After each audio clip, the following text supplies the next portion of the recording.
on a Spirit Airlines flight, and there was like a medical emergency. You know, when they come on, they're like, is there a doctor on board? And everybody was panicking, and I was just like...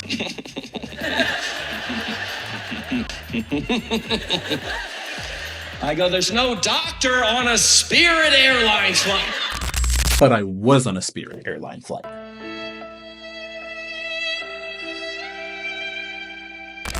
Spirit is the worst airline in goddamn whole United States. Never again. I've stopped and I've tried never to fly. Anyways, so I'm on the flight and I hear, is there a doctor on board?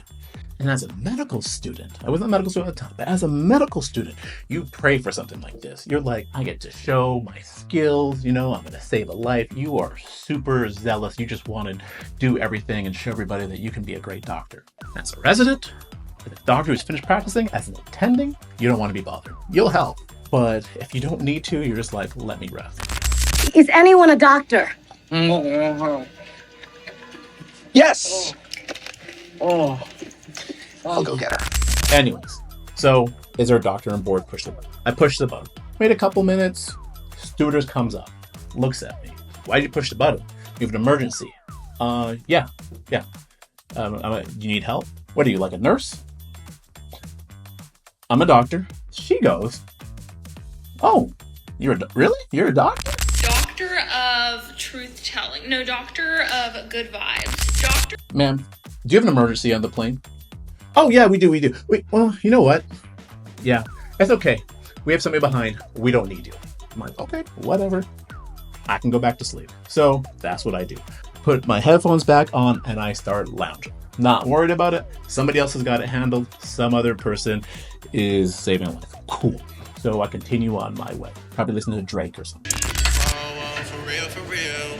They trying to steal the deal. See me up under a sheet, parade in the streets. Drake, hold up. Anyways, 5 minutes goes past. The stewardess taps me. It's like, you're the doctor, right? Yeah. Well, you know what? Could we use you at the back of the plane? I think we need your help. So everything was fine. Didn't need my help, but now she does. Okay, cool. Take off my headphones and I start trekking back to the back of the plane. What's going on? So I get there and I see a female passenger and then I see this stewardess, another stewardess, male stewardess, steward. And I'm looking at the female passenger. I'm like, okay, what's wrong with her? No, it's actually the male steward, the steward. It's actually the steward. And he's having neurological symptoms. They all explain to me that he can't feel half of his face and one of his limbs is numb. So if anyone knows, that sounds like a stroke.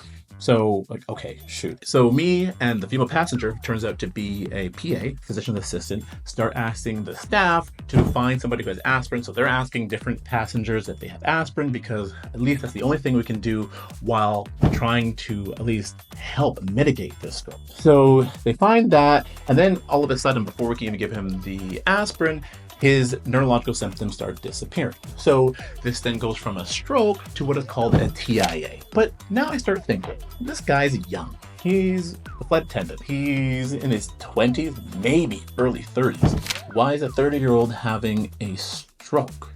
Not common at all. I know it's not a seizure.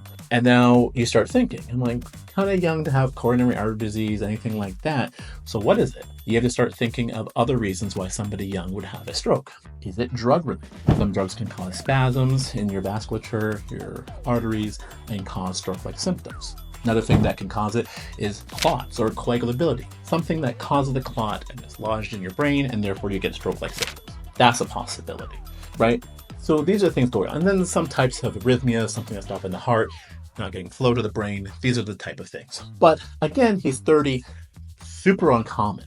So anyways, then I get asked a question from a steward from the cockpit who's like, should we land the plane? Now, I learned later on, this is not really the doctor's decision. It should be the pilot's decision and ground control who figure out if there's a medical emergency and they need to land. And actually, upon doing some reading, 90% of medical emergencies, they continue with the destination, and in 10%, they do land the plane, like cardiac arrest, that kind of thing. So this was not that. So the right thing was to continue the flight, and that's what they did.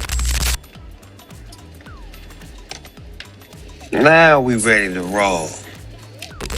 Anyways, neurological symptoms came back, told them you could probably continue with your destination. They did. Everything was fine, went back to my seat. Now, my fault for flying Spirit because they didn't do anything for me.